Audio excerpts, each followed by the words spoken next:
The views expressed and the opinions given by the individual hosts and their guests do not necessarily reflect those of Para X, its affiliates, or its sponsors.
Cheeks and warm the heart, for tread the circle thrice about, to keep unwelcome spirits out. Bide within the law you must, in perfect love and perfect trust. Mind the threefold laws you should, 3 times bad and 3 times good. These 8 words that we fulfill, and ye have none to what ye will.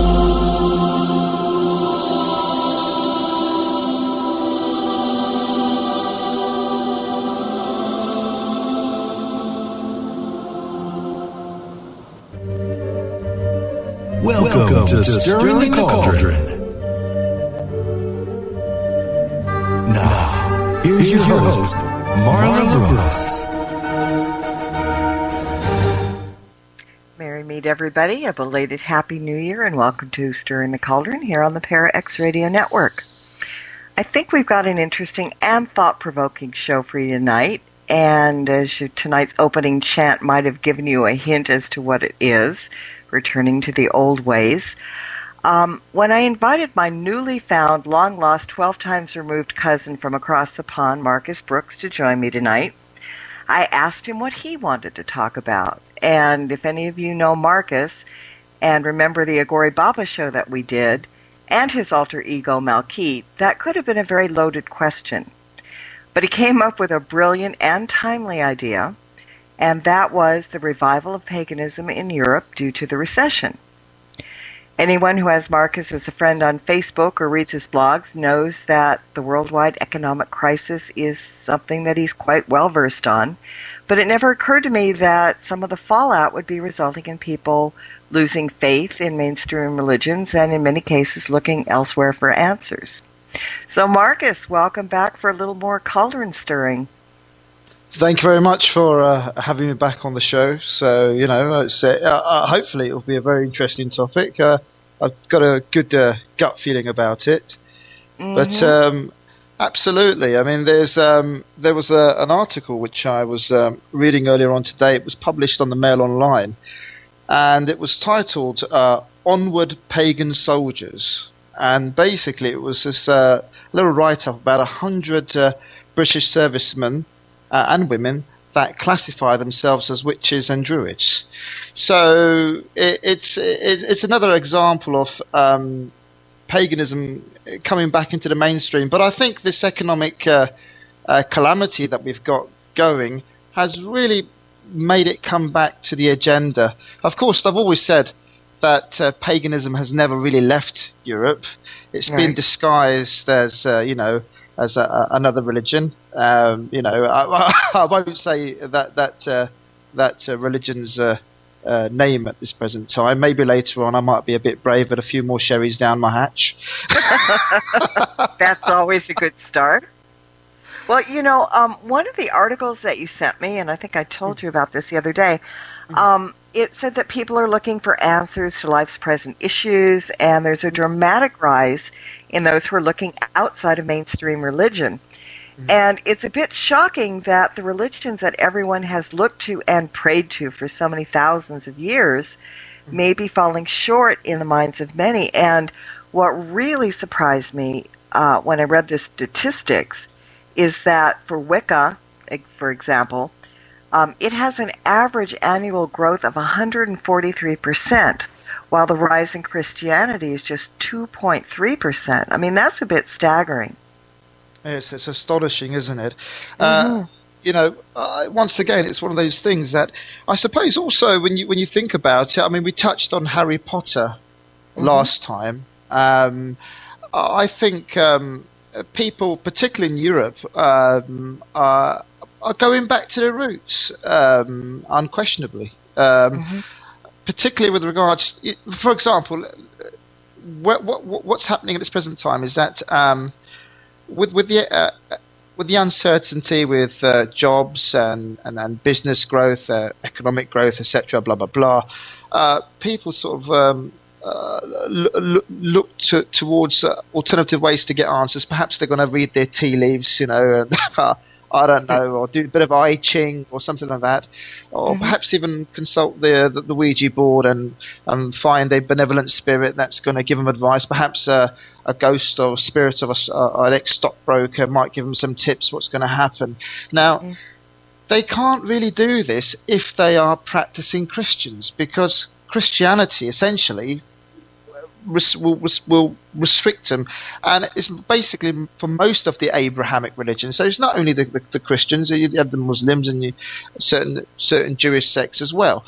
So it'd be very difficult for them to sort of like say that they're Christian and yet they do divination and they consult spirits or they go to soothsayers. So what's happening is that you've almost got this dichotomy. You've got people perhaps that do profess to be Christian, but spiritually they're more inclined towards paganism for exactly what you mentioned earlier on with regards to the article, with the growth of people coming into the pagan faith. Often you do see some druids at Stonehenge, particularly during the summer months, coming up to the solstice period. There are many different sects of druids. Some of them profess to know, the ancient religion, and some of them just basically are, hippies in for a good time. But the great thing about it is that nobody really sort of like trades any blows or punches. There's no, I wouldn't imagine there's any real rivalry, and that's the beauty about paganism. It's a lot of free thinking is allowed and it's permitted. Well, another article that I read, and I'm going to quote this because I can't paraphrase it any better, but it said that many come to Wicca or Buddhism or Hinduism, and just so people know, Buddhism and Hinduism are considered pagan religions, in search of the compassion, caring, and open-mindedness that these faiths allow. It goes on to say that people are looking for a place to belong where they don't believe that, because that they're afraid of, I really blew that one, where they do not believe because they're afraid of their soul, because there's enough fear today out there anyway. They come because they need something more than they're provided in their current place of worship. They come because in this world where every day is a struggle, every cent is needed, and every essence of humanity is threatened, they find peace. And I think that's one of, to me, the two things are people are finding peace and they don't have to pay church money, tax, the tithe, whatever you want to call it. I mean, those are two very important reasons why people are coming over, you know. And you and I were talking the other day about how Buddhism and Hinduism are considered pagan religions, along with shamanism and several others. Absolutely. I mean, look. I mean, for example, if you've seen the recent, scandals with regards to, say, for example, priests involved in sexual relations with minors and abusing children.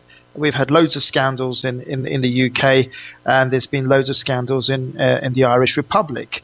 Now, you know, these priests and pastors or whatever, I'm not saying all of them are bad, but I'm saying that, for example, these things carry on. But the point I'm trying to make is that the mainstream media normally turns a blind eye towards it, and of course, when it comes down to, for example, satanic rituals or paganism, they automatically associate paganism with sordid sex practices.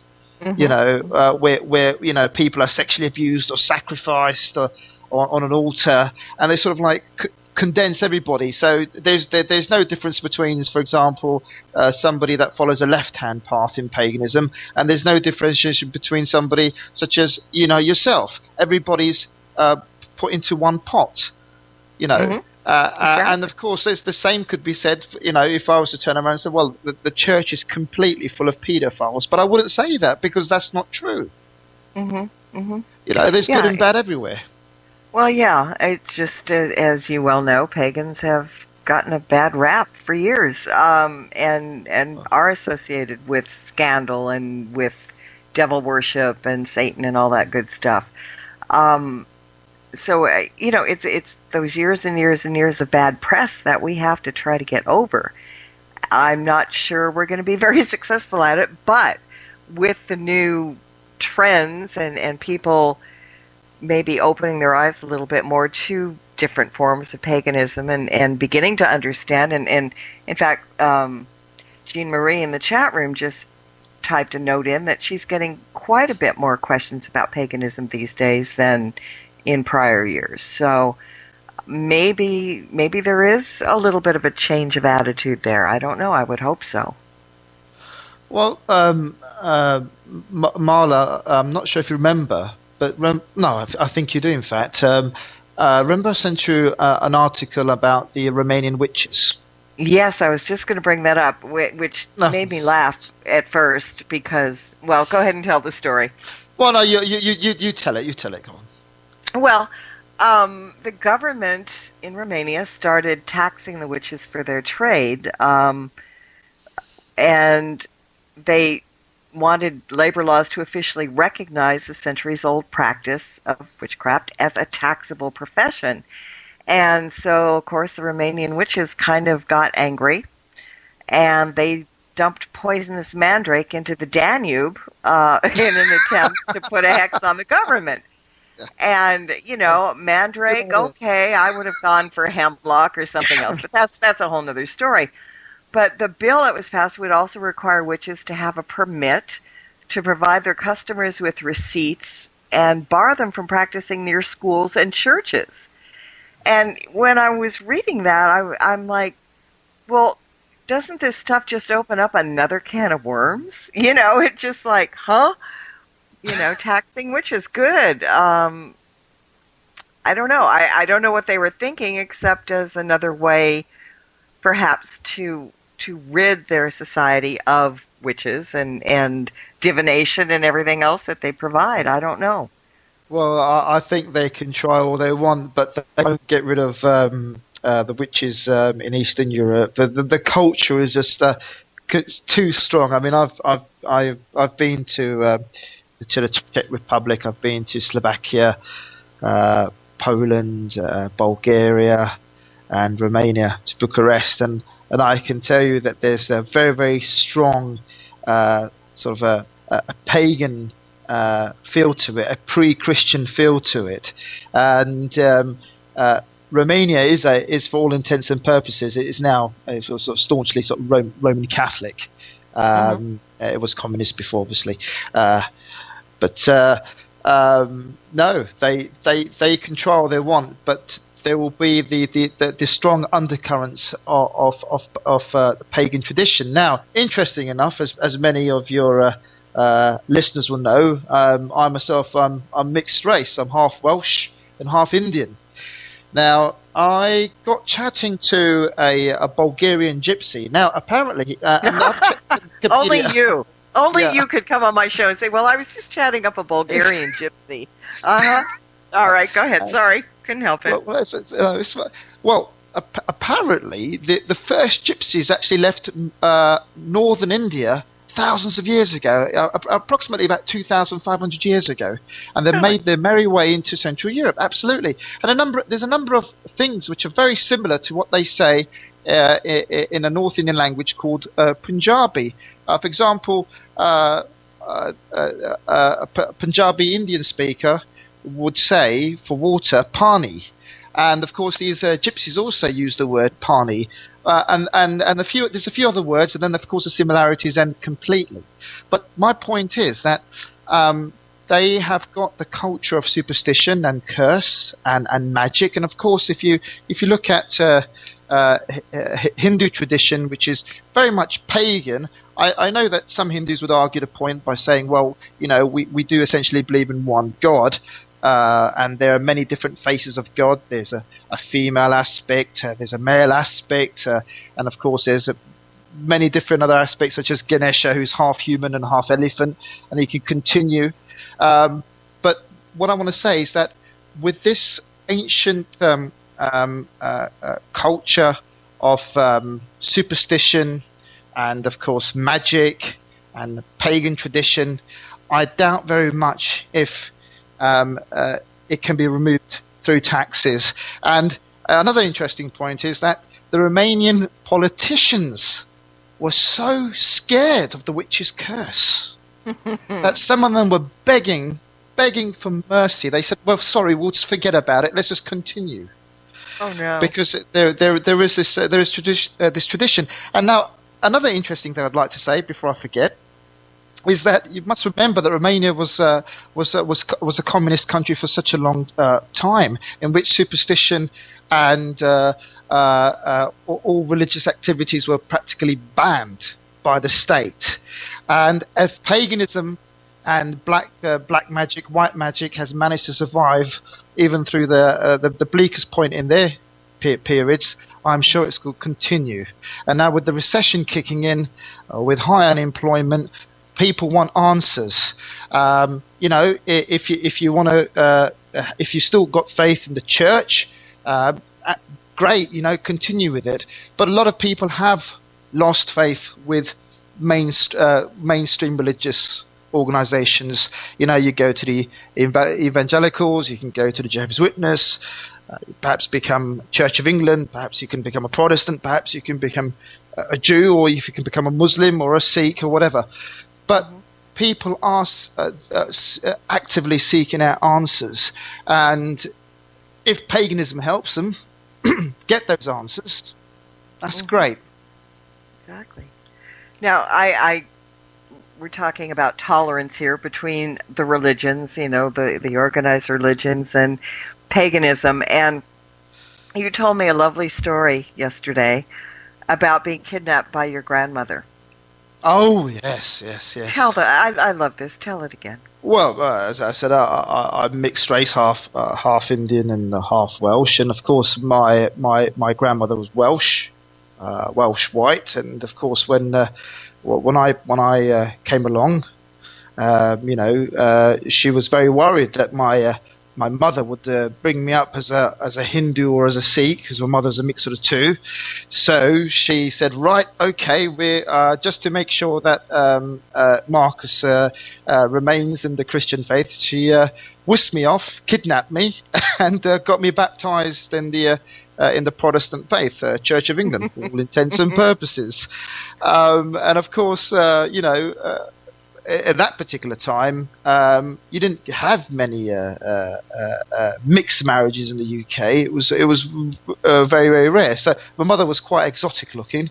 I was just joking. I was joking with Marla. In fact, I said to her yesterday. I said, "Oh, there's Indians are very good with shops," and in the UK, apparently, in America, there's many Indians there that own 7-Elevens.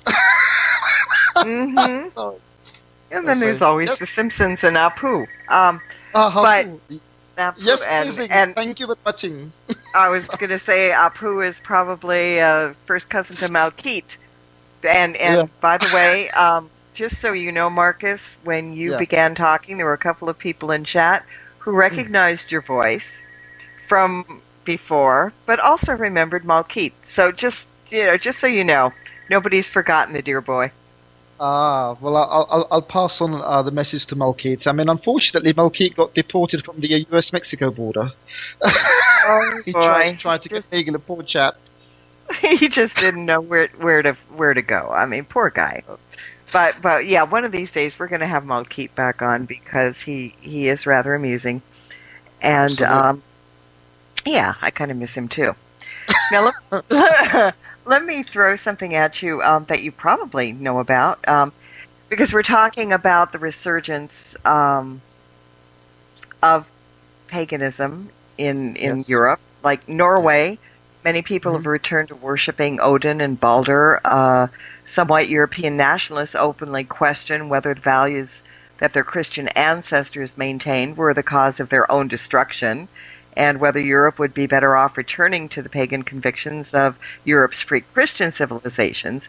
And then they brought into play the movie The Wicker Man, which is a story of the duality between the Christian and pagan ways, and that's been used as a struggle between the old Christian establishment and the reintroduction into Western society of pagan movies and stuff like that. But also in Soviet culture, this is where I was going very long-windedly, Mari paganism, and I may be pronouncing it wrong, but you may know, has known a great resurgence since the wane of the Soviet power. Yeah. I mean, there is a very, very, because I'm married to a Russian, and there is a very, very strong resurgence of pagan belief. When I say resurgence, it's always sort of been mixed with the Orthodox Church, because the vast majority of Russians are belong to the Orthodox Church. There is a festival during the summertime, probably during the summer solstice. It's called Ivan Kupala, and well, the girls dance naked around a fire. I mean, I'm sure the fellas wouldn't mind watching that. And I kind of think Reverend Tim would probably be there with bells on, frankly. Yeah, I can imagine that. I don't want to imagine that, but anyway, I digress. Right. Okay. And of course, they've got their version of the god called Pan, as in Peter Pan. Pan loves music, and he dances around and woos all the maidens. And of course, that's a time where then couples pair off and have a snog and do what they've got to do. I won't say, I'll leave it at that. But that's a very interesting part of Ivan Kupala. Now, my wife watches a lot of Russian pop videos, and most of them have got a lot of pagan themes to it. They've got these beautiful blonde women with flowers, a flower band, you could say, almost like a hippie-style flower band, but in the Ivan Kupala fashion, and long hair falling over their breasts. You don't see their breasts; it just falls over it. So it's got that very sort of like ritualistic pagan feel to it. But of course, the flip side is, and I'll be very quick, and I'm going to answer the other questions that you asked, but you're going to have to remind me what you asked because I've just forgotten. Right? Sorry. That thought of Tim in Russia kind of takes everything away. Yeah. Is that the far-right groups, the neo-Nazis, and you'd be very surprised, there's many Russian Nazis, even though they fought the war against the Nazis, have taken paganism and sort of taken it to mean it means white supremacy. And they want to move away from the church completely because the neo-Nazis obviously have an endemic hatred of all things which are foreign, and they've classified the Bible as being a Hebrew text, a text that belongs to the Jews, and that Jesus Christ himself was a Jew, and we don't want to worship a Jew. So they've taken it to that level. So it's good and bad. I'm not saying all Russians are like that, but there is this inclination about it, and it's almost, you could say, it's gone back to the German times, with the Nazi Party, where they tried to sort of restrict Christianity because they said it was an offshoot of a Jewish religion. So that's where paganism can be hijacked by the wrong lot. And it's like anything else. If you get any rotten apples, it's really going to sort of like almost cause an epidemic. But thankfully, paganism is strong and it's encompassing, and I believe that that's just one negative aspect of people taking the pagan faith and twisting it around and making it almost like a religion for white Europeans. So, for heathens. I mean, look. I mean, for example, for me, I mean, I'm mixed race, part European, part Indian. So for them, I'd probably be, I don't know what. I mean, I'd pass off as Mediterranean, but I was going to say odd man out, but all right. Mediterranean has a better ring to it. Well, I could just imagine there's a sort of a white hooded figures turn up and say, I say, chaps, what are you doing? With your monocle and splendid. There you You're go. setting fire to me. Sorry. Well, unfortunately, there is still a lot of people out there that would kind of like to set fire to us.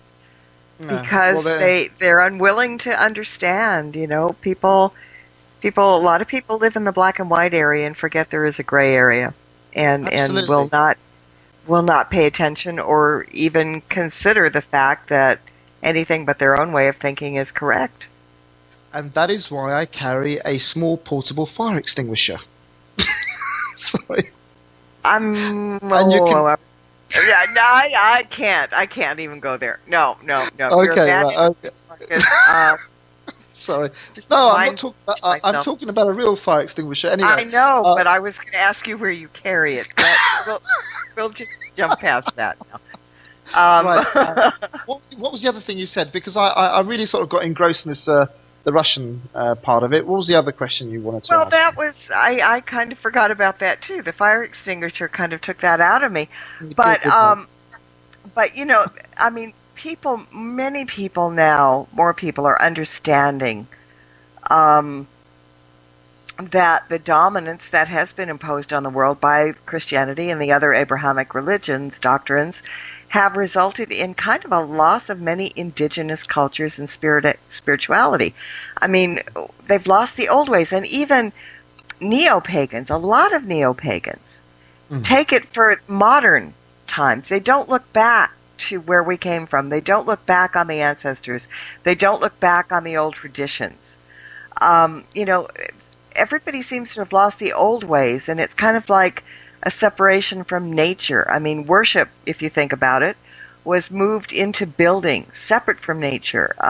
Druids used to worship in oak groves. The natural world was their altar. They didn't own the land. They took care of it. And I suppose a lot of people are realizing that maybe the time has come that we must return to nature, because the fact our planet being in severe danger. And, that has to do with disrespect and greed. And I think that's why many people are seeking out alternative religions and are turning to Wicca or Druidry or Native American spirituality, Hinduism, whatever, searching for that connection. What are your thoughts about that? Well, I mean, I totally agree with the fact that a lot of New Age pagans or neo-pagans, whatever you call them, they don't go back further enough. They almost make up things as they carry on, So that's what you see at Stonehenge. You get some hardcore, lovely hardcore Druids that have done the research. Because unfortunately, just very quickly for the listeners, when the Romans invaded the British Isles, unfortunately they destroyed the religious monuments and customs of the British Isles.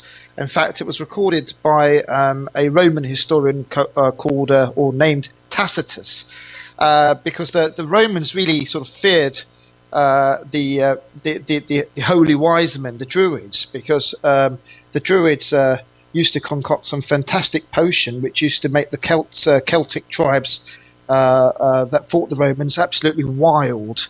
And that's where, if anybody's familiar with Asterix, it's actually a cartoon, a comic book. It's tongue-in-cheek. It's very, very funny. I used to read it when I was a small lad. But it's got some truth in it. There's this magic potion, and it makes them fight faster, run faster. Endurance is there, and they can take on 5-10 Roman soldiers in one go. But of course, this was taken away, and of course the Romans knocked down a lot of ancient sites, and they brought in their own Roman gods and goddesses, and perhaps the Greek pantheon, and they built over some old sites. The sites that survived, the main site is Stonehenge. But coming back to that thing you said, the question that you've asked me, it's yes, there is definitely a resurgence that's coming back, and I've said this before with respect to what's happened in Romania.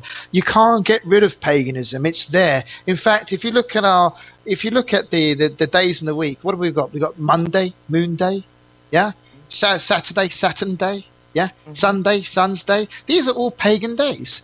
In fact, the 25th of December is a pagan festival.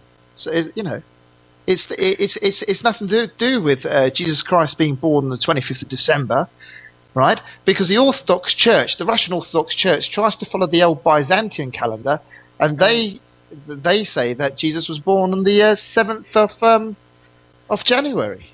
Right. And there you have it. There you have it. I mean, the truth is a bitter pill to swallow, but you've got to swallow it, and you've got to be very, very objective about it. And with this, you've got also lots of other things which are coming into the equation. And as you said, with climate change, which I don't personally believe in, but I do believe in recycling. I do believe in looking after the environment. I don't believe in polluting our lakes and our beautiful streams and the ocean. This is where paganism can play a very, very important part, because within the Hindu religion, there are gods and goddesses for the trees, for the lakes, and very almost identical, you could say, to European paganism. In fact, if anybody is a fan of King Arthur, you will all know about the Lady in the Lake. Yes. So if you know there's a goddess in the lake, I think you're going to think twice before you piss in there. Oh, that's a great way of putting it. I mean, yeah. Oh, yeah. I mean, yeah. Well, I think we've forgotten these things over time. Technology, trying to better ourselves, trying to make the world a better place, not realizing a lot of these things that have gone on did in fact damage rather than heal. I mean, Okay, I really usually get a little bit upset when people consider pagans tree huggers in that sense. Because that's kind of a blanket term that just doesn't sit well with me. Um, People that appreciate nature, appreciate their environment. I mean, I like nothing more, honestly, and being, from the big city, I like nothing more than to be outside. I need greenery around me. I need trees. I need to, smell a flower every so often. This is what's important. And I think in many cases, people are maybe now getting back to that to a certain degree. Yes. I agree. It's important. And, the other thing, too, I think when we were talking about neo-pagans, as opposed to some of us who have taken the time to learn the old ways and appreciate the old ways, I think a lot of people don't consider paganism as important as organized religion in some aspects. A lot of the neo-pagans will join in because they think it's cool. It's something to do. It's very trendy and all that, without taking the time to understand that there are years and years and years of study involved in our religion too. It's not something we just decided to be and don't know the history. And a lot of people, New Agers, are forgetting that it's not just, okay, I'm a witch, I'm pagan, I'm this and that, and I can call me whatever I want. You have to have the chops behind it to back it up. You have to have the knowledge, and I really revere the old ways. Back in the day when witches were the wise women, they were the pharmacists, they were the doctors, they were the healers in many respects. And people, a lot of people in the New Age don't understand that. They don't realize it. They don't realize that paganism goes back long before anything else. And I said this before, and a couple of people went, but all of us come from pagans. We've all had pagan ancestors. Oh yes, I mean, right the way from to you could go back to Bronze Age man, or perhaps even to Stone Age man. You'd have a stone, and you'd probably say a couple of ugh, and they'd worship the stone. It's innate. It's something that's been with us from the very beginning. We've been in awe of the environment. Of the thunderstorms or the lightning bolts, and all these things that have come. And to some degree, science has taken away a lot of the mythological sense of the unknown. But saying that, paganism is within us. It's always it's in our DNA. It's inherent. Do you remember that film with Tom Hanks, Castaway? Yeah. Do you remember when he was alone, and all he had was that Wilson ball, and he made Wilson that ball, right? His mate. That was his mate, wasn't it? That was his pal. That was his friend, and that showed that. In the most harshest way, when you're isolated, you will revert back to paganism. You will create something and you will worship it, or you will call it your friend. Now, he didn't sort of pray to it, but he made it his friend. That gave him his, companionship. And he cried when, of course, the ball just floated off in the storm. So if anybody hasn't seen Castaway, you've got to see it. It's a really good movie. Yeah. And it just proves a point about, it's only a film, I know it's only a film, but it sort of demonstrates, so to speak, people have this innate thing about going back to objects and believing they have power. Personally, I agree with what you said. There is a craft. You've done your bit, Marla. You know your stuff, and I think I totally concur with you that. You've got these new age sort of like pagans that come in, and they've probably bought one book, they've read it, and they go, "All right, we know it." No, that's not. It couldn't be the case. I mean, I've got an instruction manual for my dishwasher, but I still haven't worked out how it does it. I'm still learning from the manual, that button does that. Okay, right.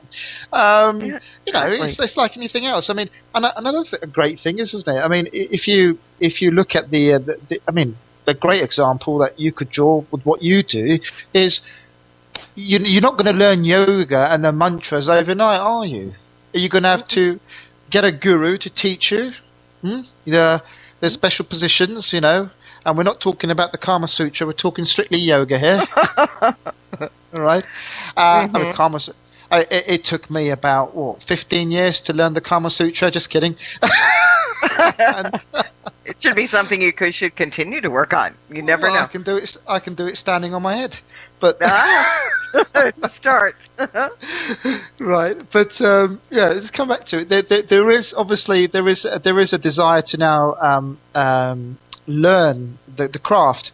My only issue would be that there could be some fraudsters out there that will probably say, "Oh, we'll teach you how to cast spells and take the money." And this is where people such as yourself that are genuine, that have a pedigree, will have an opportunity to come out and challenge these people that masquerade and try to fleece people off their hard-earned money. So there are some out there, and not just in regular life, not just, I mean, there is in paganism, there is in organized religion. I mean, there are bad sheep in every flock. But, it's up to us to kind of look through, weed them out, use our innate skills.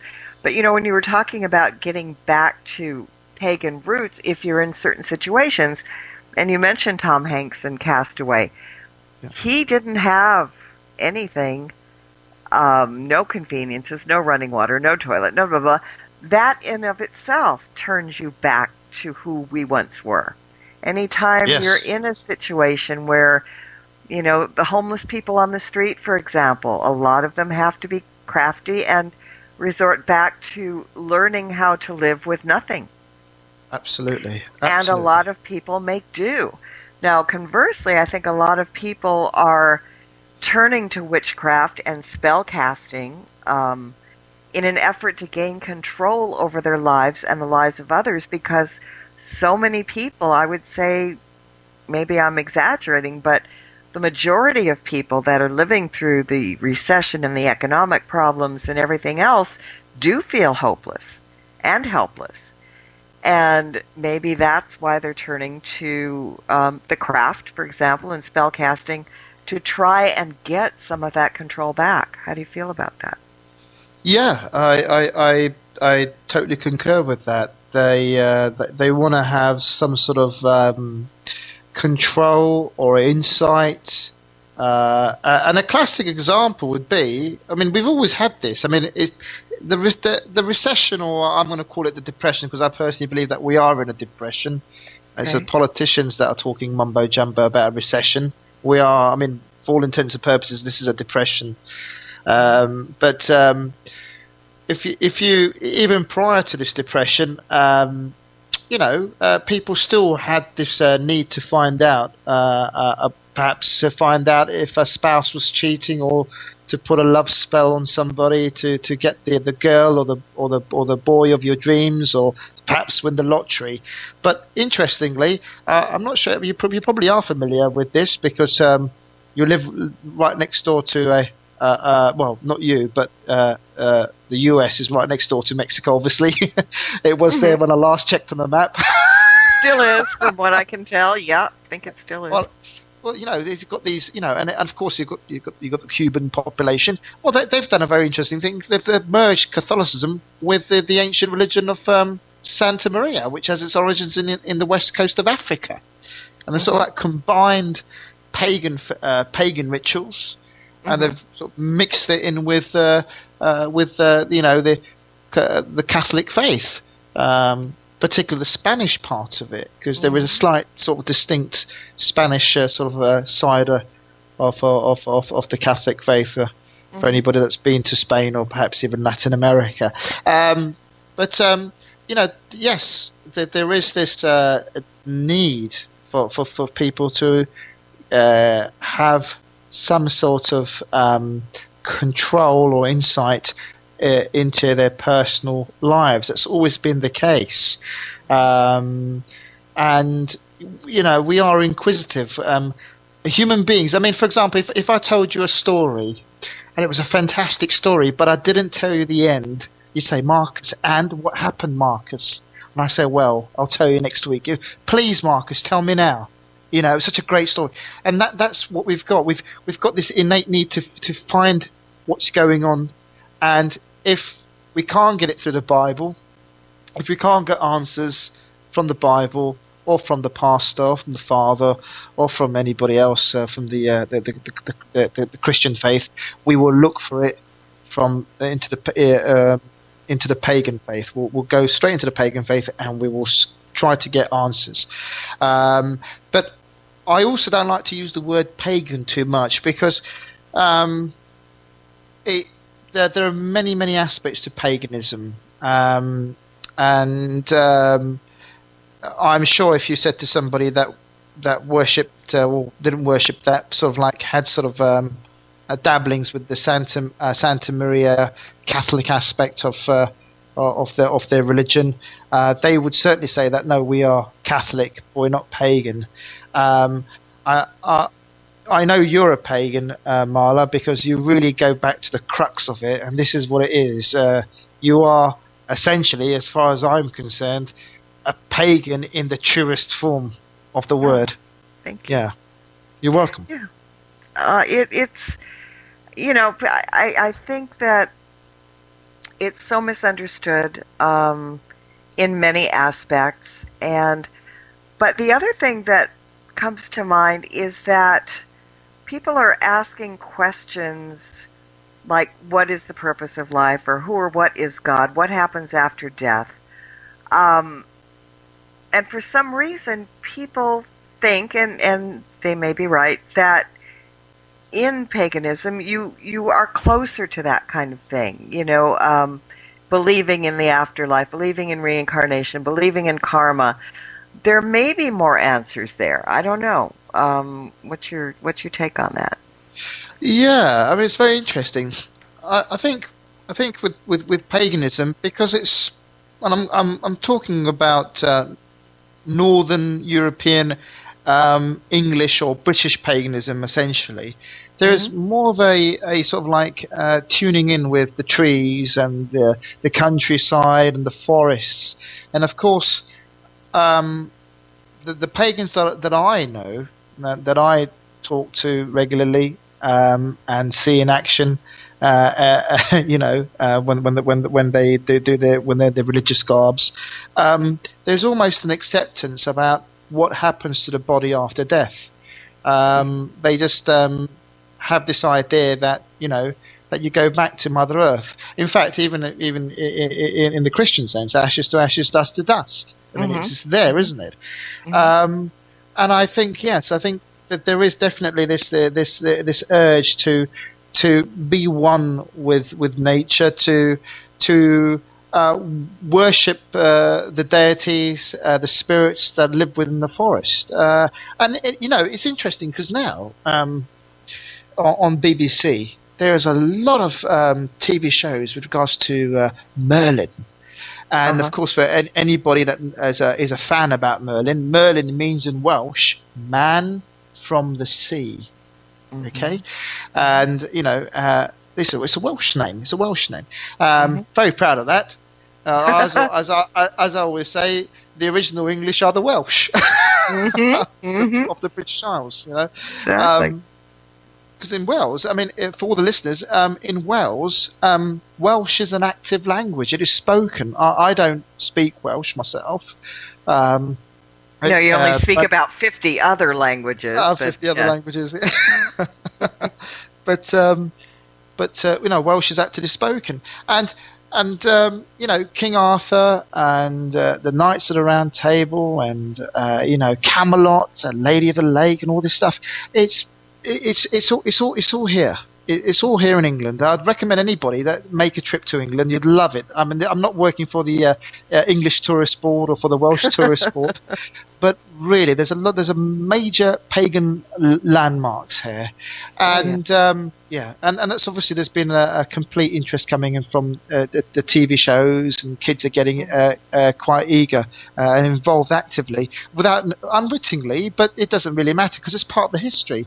But yes, pagans have this general sort of like awe and respect for nature.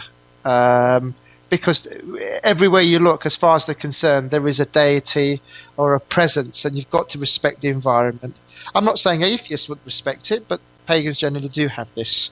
Yeah, well, I do, as far as the Berlin craze, which is lovely, and Harry Potter, which really opened a lot of people's eyes to paganism in a sense, although I think some people don't even consider that paganism. They're just, little witches.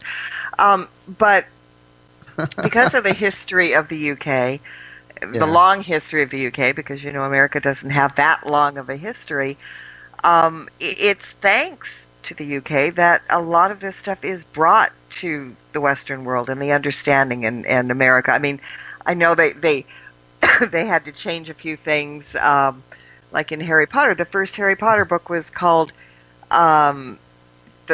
we called it Harry Potter and the Philosopher's Stone. Okay. Wait a minute. There were two titles, the Philosopher's Stone, and now I drew a blank, and I knew it a minute ago. Is it one with it's called Goblet something? I've got to Google that. That was the second thing. But they changed the title. The UK title of the first Harry Potter movie and the American title were different because people in the UK didn't think we would understand what it was. Oh, we called it the Sorcerer's Stone. Hello, wake me up. Oh, right. But in the UK, obviously it was written as the Philosopher's Stone because they just didn't think, anybody would know what it was. But honestly, there's been so much, and I think the Merlin show, we had a series here for a couple of years on Merlin. I think it's still running on certain stations. That's not an American production. We have to thank the UK, and it brings us so much closer to paganism to learn this stuff, even though we don't know that we're learning. A lot of people don't. And I think there's just a very few organized religious groups that think Harry Potter is all about Satanism and devil and all that. Oh, but it really did open a lot of people's eyes, and I've always thought that was kind of wonderful in the long run. Because people need to know and learn. I mean, that's why I'm here on the air, kind of teaching, and also absolutely. But it's one of those things where the more we listen and the less we judge, absolutely, that's going to make a major difference. And I don't think, and especially, people are afraid. Well, pagans are this and that, and you can't be anything unless you're a pagan. Well, that's not true. In paganism, like Wicca, areas like that, you can be Catholic Wiccan, you can be Jewish Wiccan, you can be Chinese Wiccan, Hindu Wiccan. You can be anything you want, as opposed to other religions where you can only be one thing. So it's a little bit more open to learning, and to be able to do that, you get the best of both worlds. Absolutely, absolutely. Which I think is even better. It's important. Yeah, it is. It is because you've got to understand that the reason why witches. I mean, this is not a fact. So this is just something I was discussing with somebody. But a lot of the witches that were basically executed by the General Witch Finder in England, and of course right the way across the British Isles, a lot of the witches were really good looking. Yeah, it was a myth that they had warts on their noses and they were green and they were they'd have a little cackle. That was all sort of like brought up. A lot of good-looking lasses. Lasses are another word for a woman or a girl that refused to have sexual relationships with some of the priests or people that were in the army or perhaps a neighbour. You know, it was, they would say to them, if you don't have a fling with me, I'll just report you as being a witch. Mm-hmm. You know, it was simple as that. No proof required. Just people just look what happened at Salem in the US. Everybody went in a frenzy, and they had a fabulous time executing, didn't they? A lot of hangings were going on, so that lived down in notoriety. But this is it. It's lack of education, ignorance, fear, and then you have the perfect recipe for scapegoating people. We've seen that from Adolf Hitler. Yeah. Well, once again, unfortunately, we're almost out of time. My hourglass, the sand is trickling down. There's not a whole lot left. But people that aren't friends of yours on Facebook, Marcus, really should be and read your blog, because you put some really good stuff out there. Where can people get a hold of you and join in?